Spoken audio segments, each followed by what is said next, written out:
Welcome to the Hardcore MBA podcast with your host, Erlend, Bakke. Hi, welcome to Hardcore MBA. Today it is all about surfing. Not that kind of surfing that you think, but it's all about a new book by Michalowicz called Surge.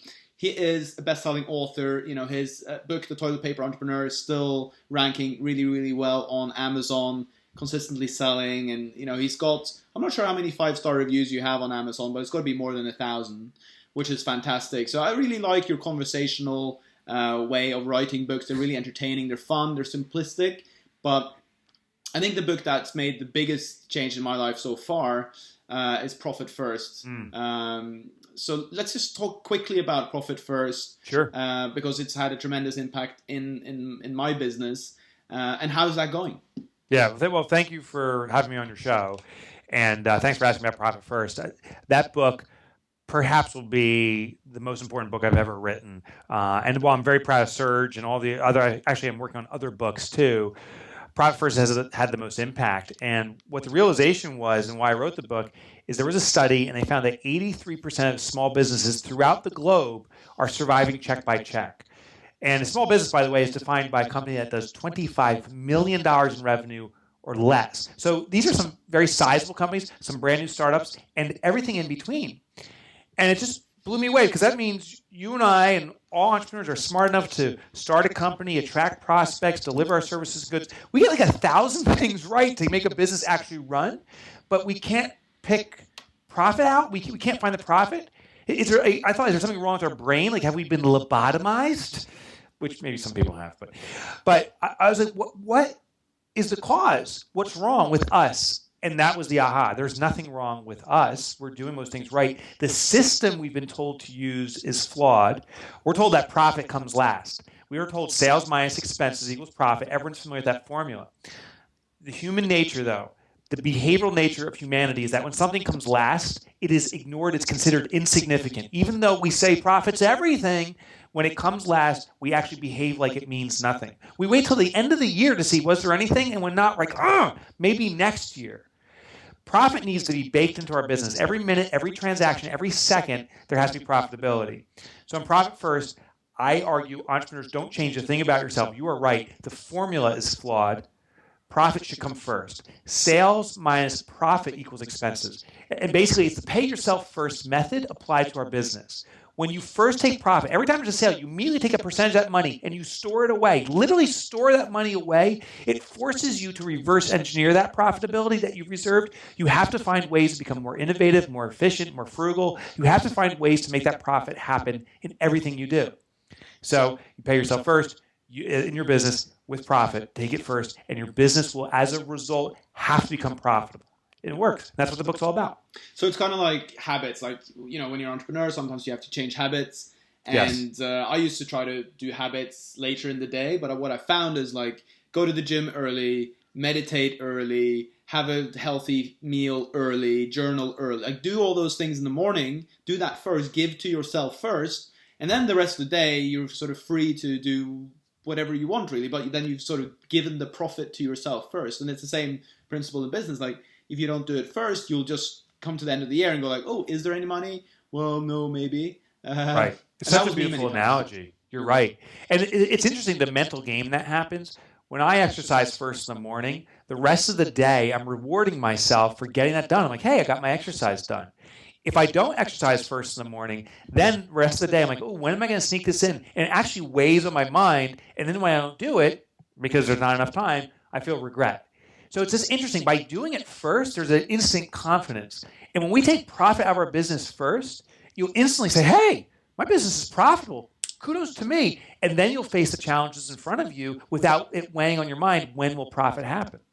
I guess the challenge right now, because I've been doing this, I did this last year and I've been doing it this year as well. And there's like this one bank account now with cash. And I'm like, ooh, money, you know? Yeah. But it is a little bit tempting to go and dip into that. How do you avoid doing that? How do you sort of follow through on, how do you stay disciplined? Yeah. So first of all, I want to congratulate you because by being tempted, it's proven that you are a human being. Wow. And I'll tell you, You'd be surprised. Yeah, wow, surprised. But it's a good thing because it means we don't have to change you. You're acting consistently with how most of humanity acts. We just need to put a system in place that works with who you already are. So it's not willpower, right? It's like me I love chocolate chip cookies. If you put chocolate chip cookies in front of me, even though in my head I'll say I really shouldn't eat anymore, willpower fatigues. It's a muscle. It fatigues. Yeah. So instead, you must remove the temptation and never make it available. If there's no chocolate chip cookies in my office or my house, I'm not going to eat them because they ain't around. They want them still, but they're not around. When you reserve your profit, you immediately move it to another bank that you don't normally work with. You get it out of sight and therefore out of mind. But you take it a step further. You don't enact any of the convenience options. There's no online banking. There's no starter checks. There's no ATM card. Literally go to a bank you've never worked with before, set up an account, and say, the only way I want to withdraw money from this bank, I'll deposit money regularly. The only way is when I physically come to the branch and I ask for a banker's check, which means the banker has to come out and actually write the check to you and certify it. It's such a hurdle now. It's so removed. It's like the chocolate chip cookies that are 100 miles down the road. Can you still get them? Yeah, I mean, if you're really, really craving it that much, you're willing to do it.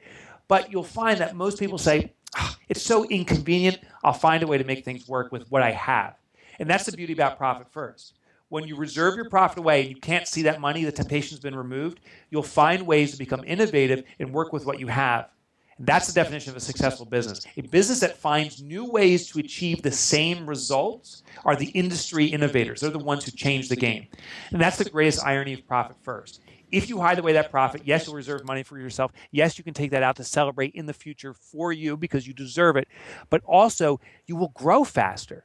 It was the greatest surprise. As my book started becoming popular, I started getting emails from people saying, I can't believe this. Not only am I more profitable, my business is growing faster than ever because I've been forced to select the things that work, that actually generate profit, and get rid of everything else and become so efficient at it that now more and more people want me because I'm so good at this one talented thing I do that I'm getting better clients. My business is growing faster as a result. So if somebody watching this wants to learn more, they can, of course, buy the book called Profit First on Amazon. But there's another way of doing this as well, because you actually have accountants that are certified that can just like help you do it as well. Yeah.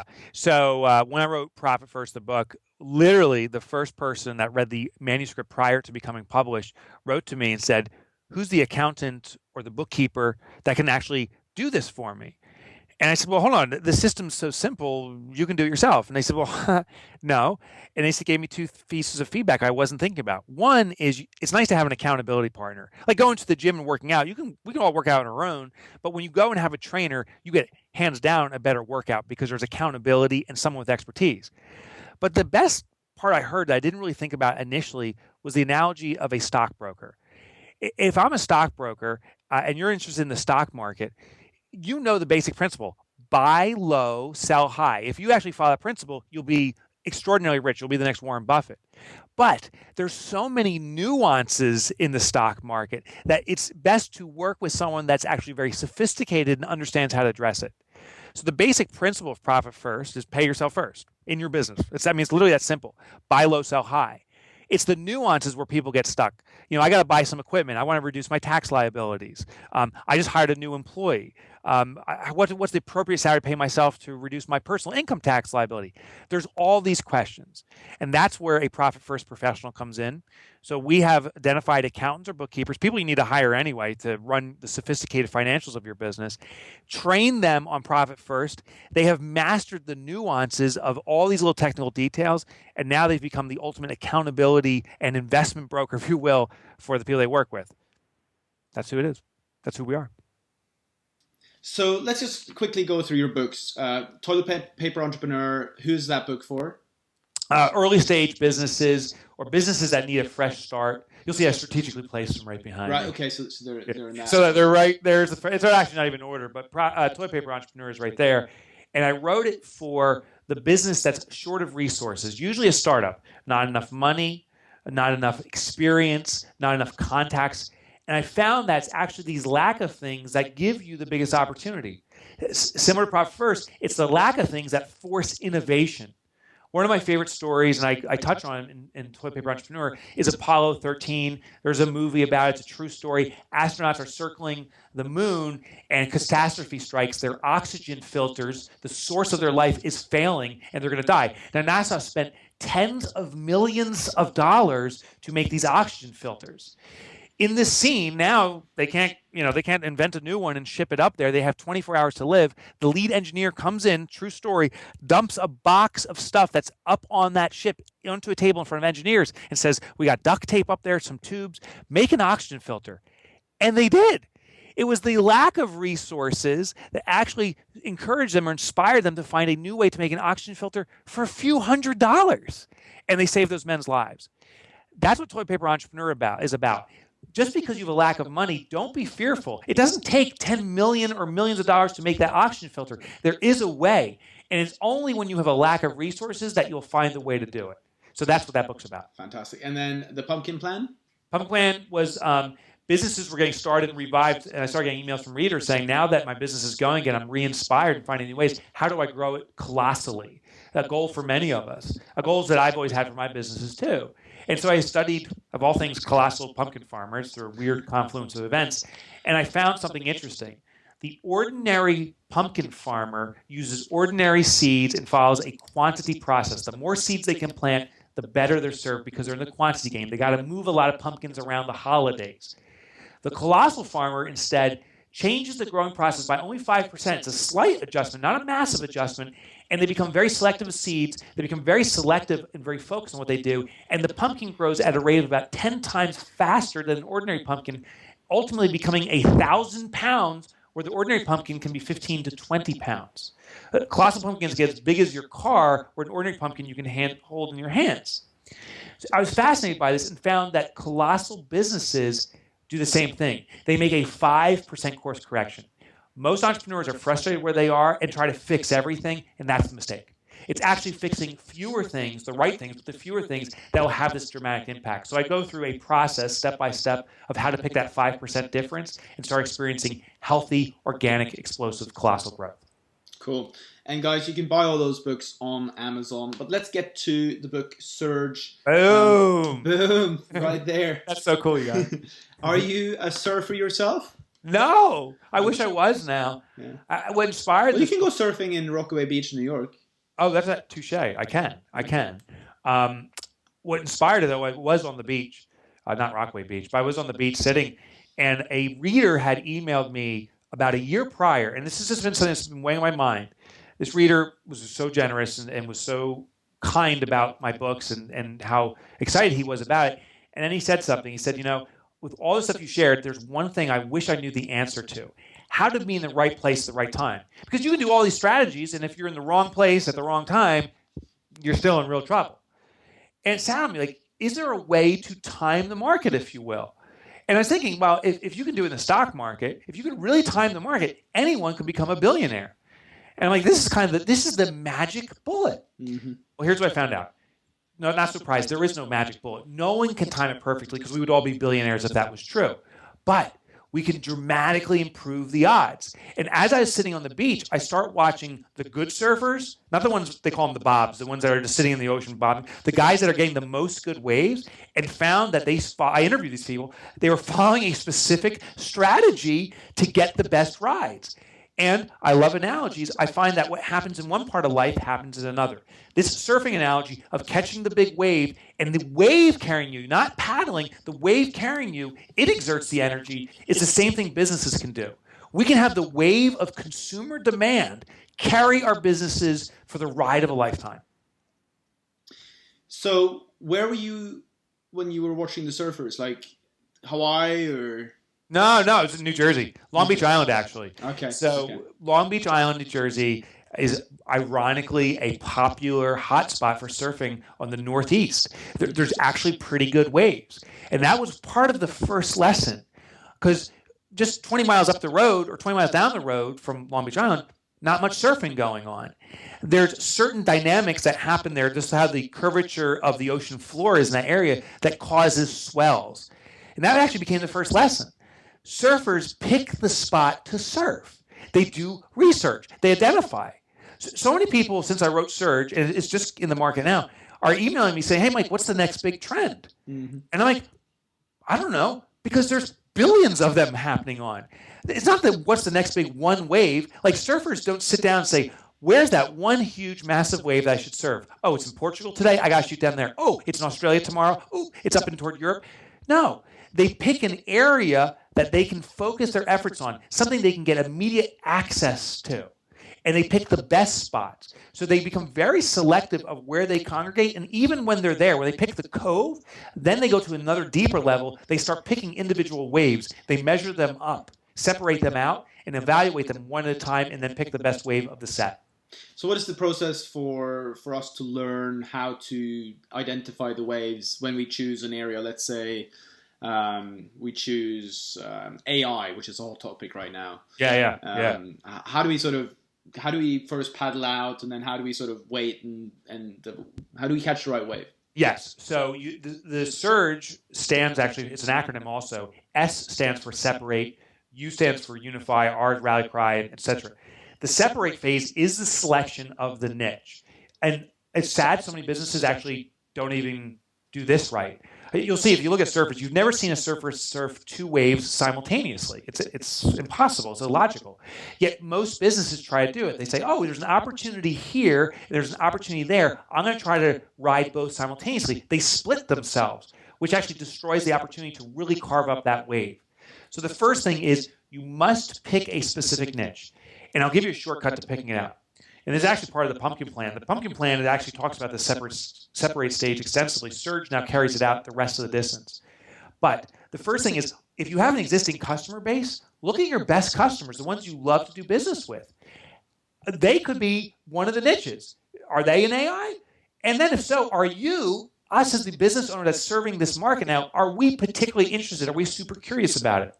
Because if we have a category of clients already there and we are very interested and intrigued by this market, we now have a shortcut in. This business owner that we're already working with knows where the conferences are. They know who the authorities are. They know the big players in the market.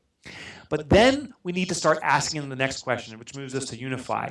What's happening now? What is the newest thing going on? What's the consequence? It's called the imminent wave, by the way. When I'm a surfer and I'm out in the ocean, I don't look waves that are like 5 or 6 sets out. I don't look a quarter mile out. I don't even look more than 100 yards out. I look at the next 2 or 3 waves and see on an individual basis, is this wave the big one? If it is, I start unifying with it. I start paddling in front of it to catch the momentum. The question is, now you've identified your niche, where is that niche imminently moving? What is the movement going on in the market? The beautiful thing, like the ocean's constantly making waves. Markets, micro markets, AI is constantly shifting. The analogy I like to use is the taxi industry. We can see what's going on in the taxi industry now. Uber and Lyft and all the other versions crushing the market. Taxis are being shifted over to this new economy sharing kind of market of cars. That's the movement in the market. The question is, what is happening here? What's the need arising as the market shifts? What's the wave coming out? One example is all these Uber drivers don't even realize that they're independent contractors, for example. You're actually an entrepreneur now. Some of them say they are, but they don't understand the financial consequences. So there's one company I'm studying that's doing a surge ride, if you will, called Hurdler. I'd never heard of them before until I found out that they saw this, and they saw the problems that the rising Uber driver had, that they didn't know how to track their taxes, mileage, and other expenses, and they were entrepreneurs, didn't know how to do it. So Hurdler is making very innovative software that does all that stuff for them automatically does deductions, automatically tracks taxes, and all this stuff. They are exploding, not because they're great marketers. You probably never even heard of them. It's because they picked a niche and started getting imminently in front of it. That's what you need to do. So are they even partnering with Uber and saying, we have a solution to help your drivers be legal? Yeah. Are they partnering with Uber as well, or? Yes, but here's the best part. Uber contacted them. And that's when you know you're on an imminent wave. If they had tracked down Uber and say, hey, we got the greatest solution in the world, that means you're probably pitching against others.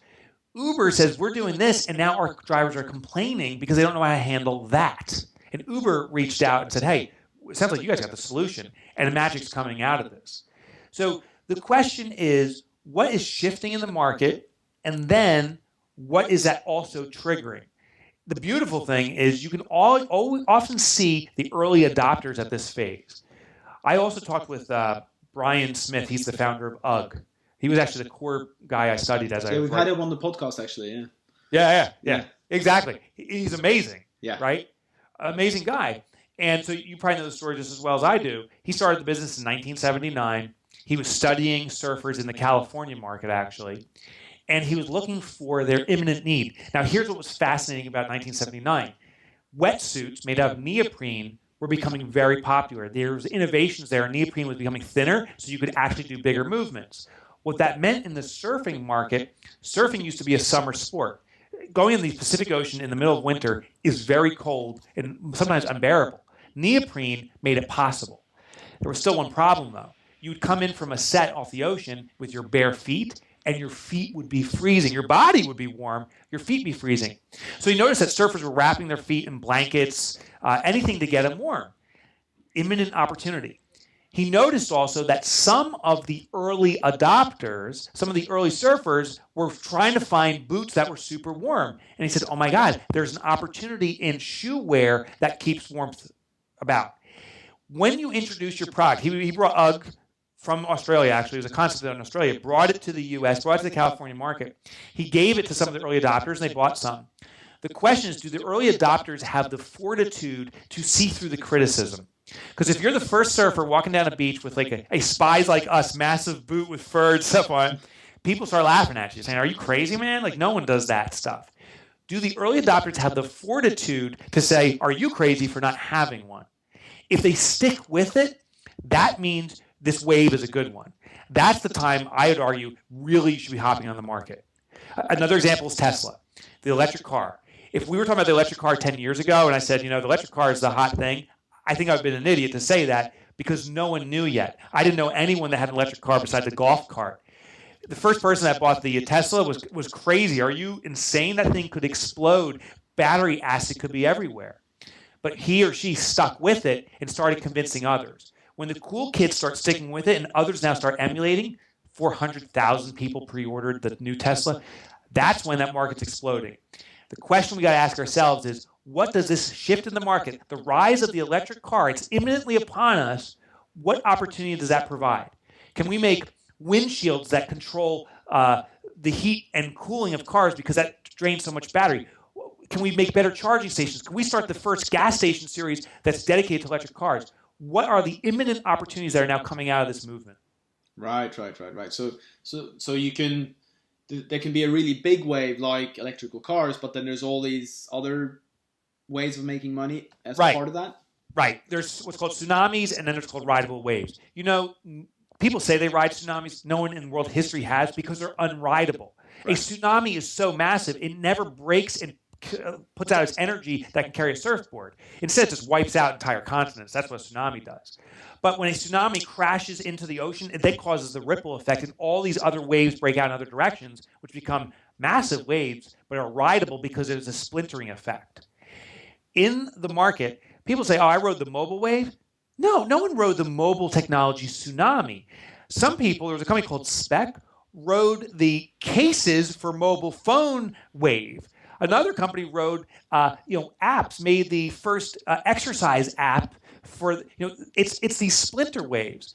So we got to be very careful by defining the wave. A lot of us think it's the mobile technology wave, the electric car wave. Those are the tsunamis. It's all the residual kind of outcrops. Those are the actual rideable waves. So I just want to go back to something you said earlier, how, because this is a reason why most companies are small, and I'm talking like, 94% or 97%, tiny, yeah, something like that. And the reason for that is because we choose to ride maybe 2 or 3 waves, and we do it all okay, but we're not really riding it right the best we can. So let's say we do choose one wave, and we're riding it, but we spot like, oh shit, we look behind us. Maybe that's not possible when you're surfing, but we look behind us and we're like, oh shit, I should have chosen that wave. Yeah. What do we do in that scenario? Yeah, so that's called dumping a wave. You can do it, but usually, and it's funny because you said the exact words, when a surfer is up on a wave, that becomes their only focus. Right. The goal then becomes finding what's called the pocket. The pocket is the biggest energy of the wave. So when we start getting momentum, the R stage, which is rally, is to start shifting toward the pocket. We've got to find the heart of this wave and focus in on it. If you're starting to go up on a wave and you see something behind you, you do what's called dump the wave, and you got to move over. The problem is most small businesses are constantly dumping waves. The funny term they use, they're called bobs. Bobs are the men and women in the industry that just bob up and down, wave after wave, because the better wave is behind it, and therefore they never surf. They're the bobs. The surfing pro will, once they identify a wave, will commit to it. They will unify. I mean, they'll start paddling. They'll expel the energy to get in synchronization with the wave.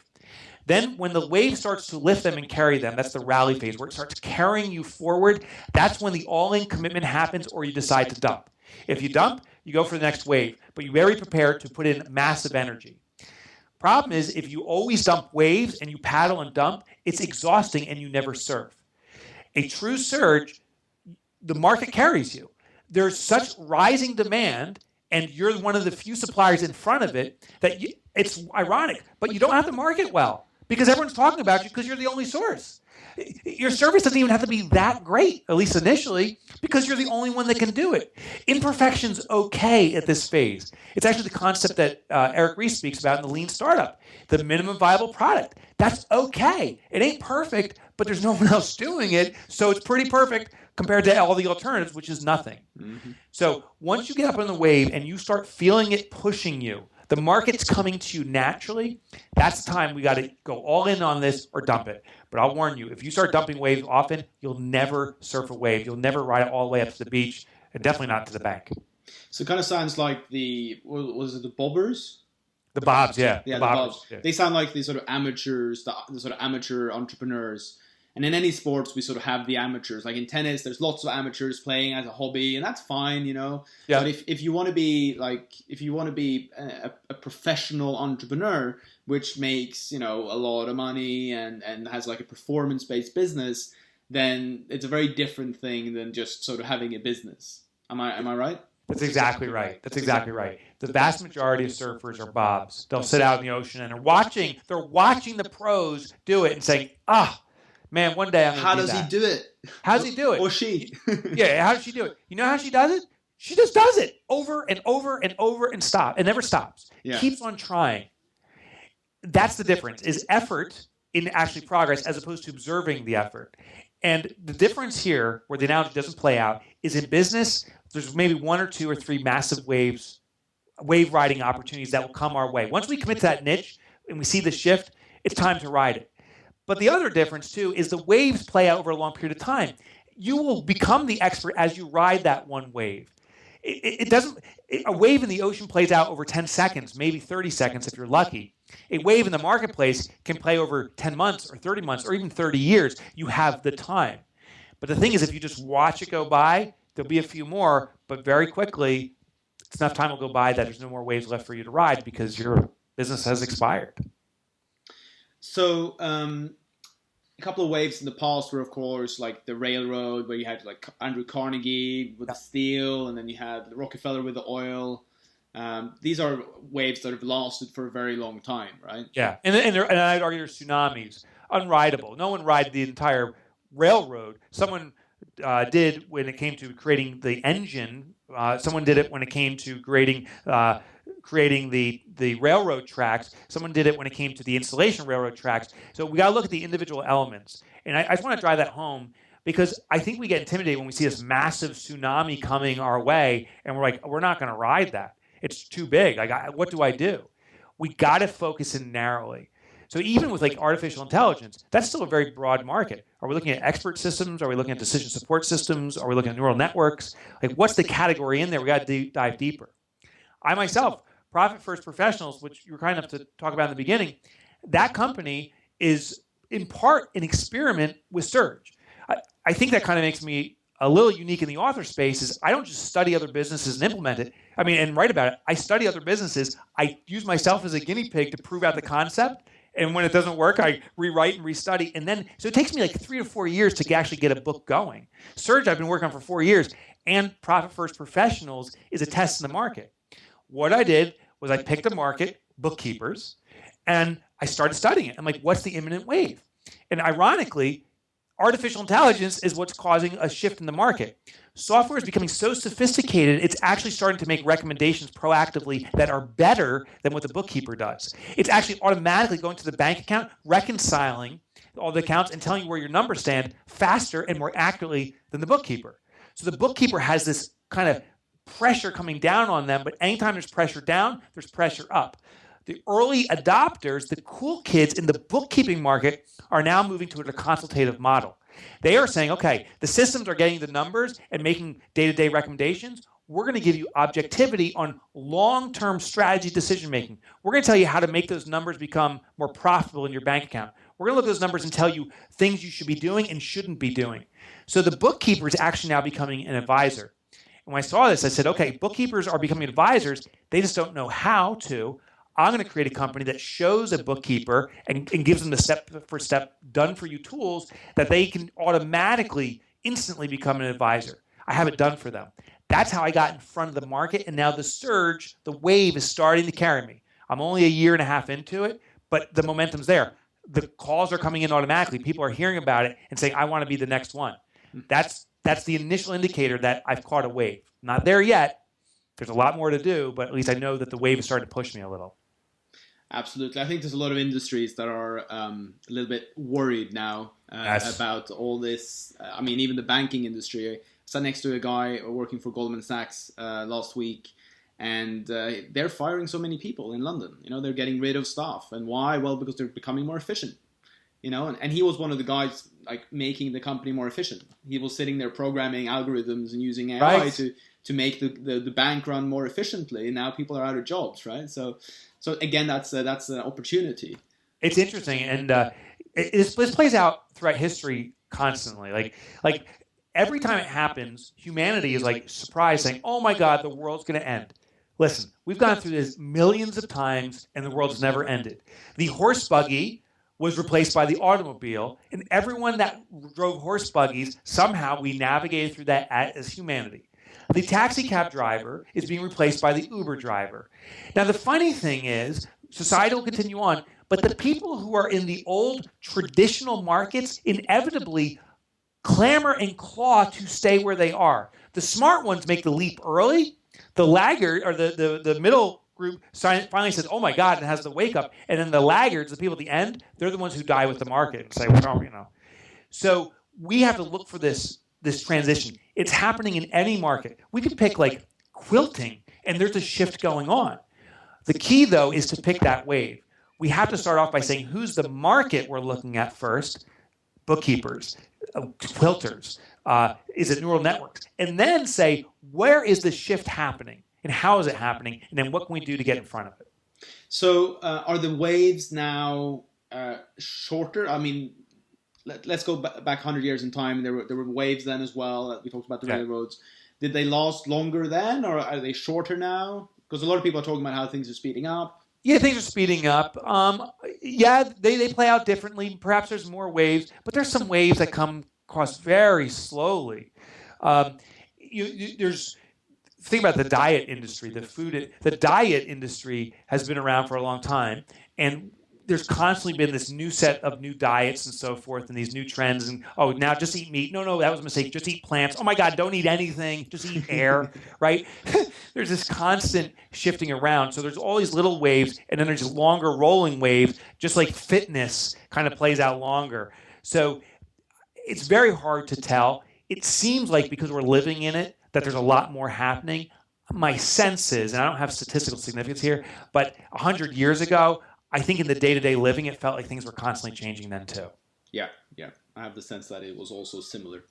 I think I read something about somebody being so stressed out because there were now 4 newspapers, and he felt like he had to read all of them, and this was like 100 years ago. Right. He was totally stressed out and overwhelmed. That's so funny. Yeah. That's so yeah. Here's what's so interesting about humanity is we are the same over and over, but we think we're different. So the internet comes out, it's like, oh my God, like there's so much information overload. How can I handle it? And I suspect that's the exact same feeling as that guy who had to read 4 newspapers.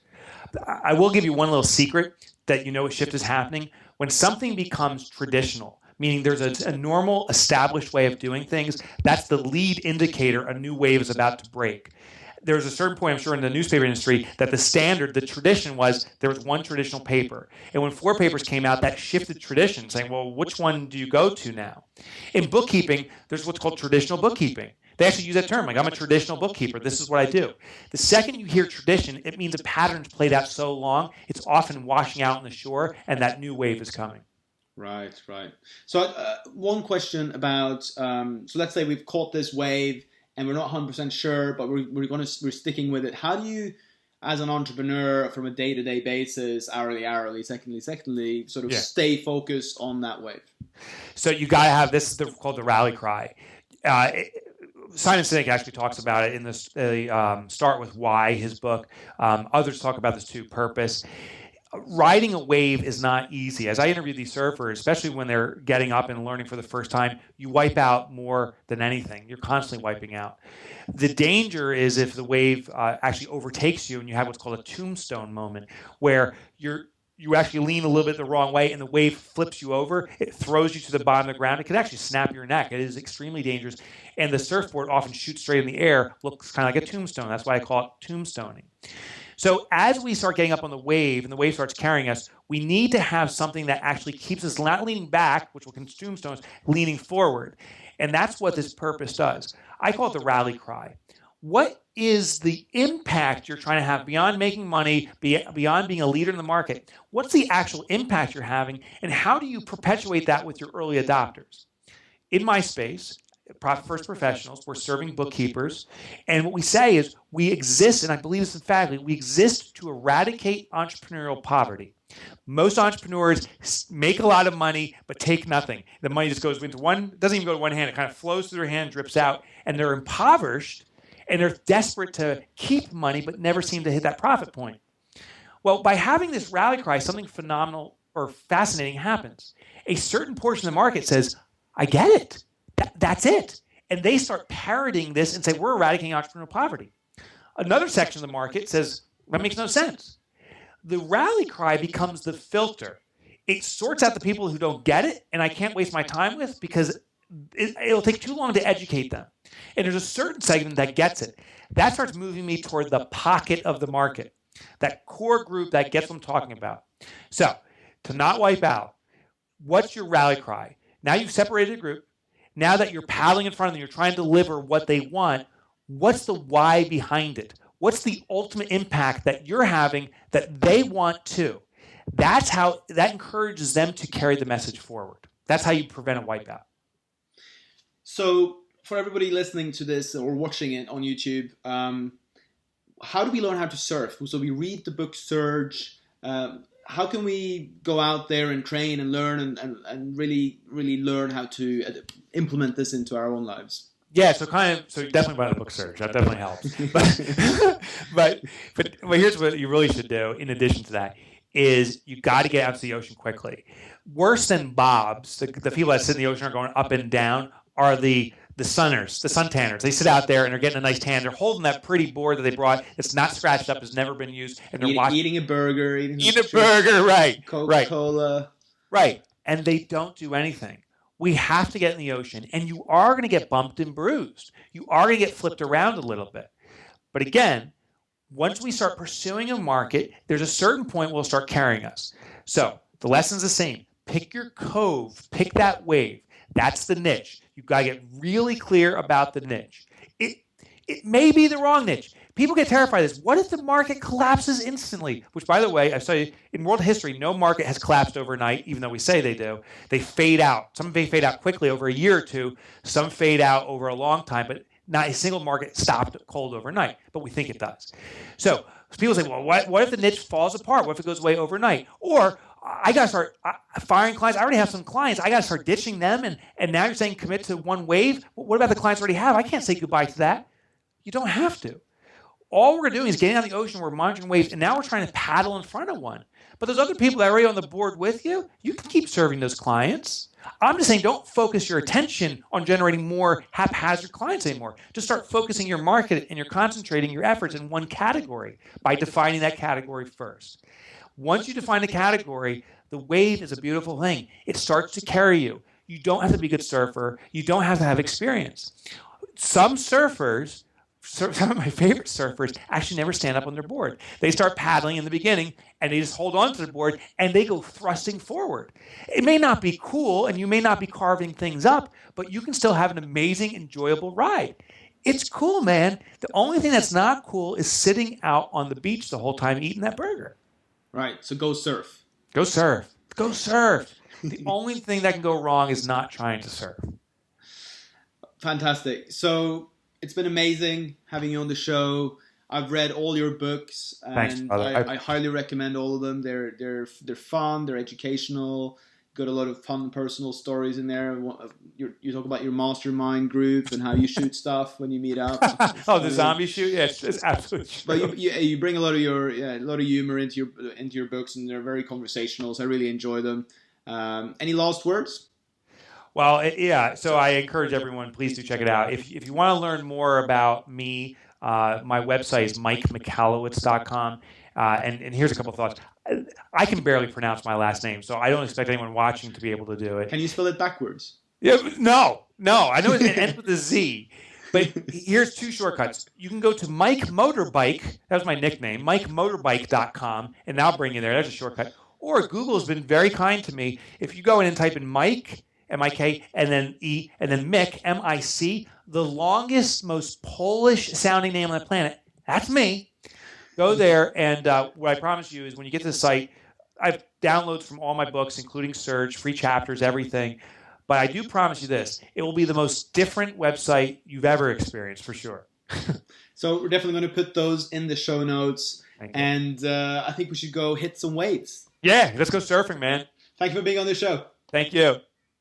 This podcast is brought to you by MrOutsource.com. Outsourcing to the Philippines done for you. Mr. Outsource is a recruitment company matching busy entrepreneurs with Filipino virtual assistants, so you can have the time to focus on what's important.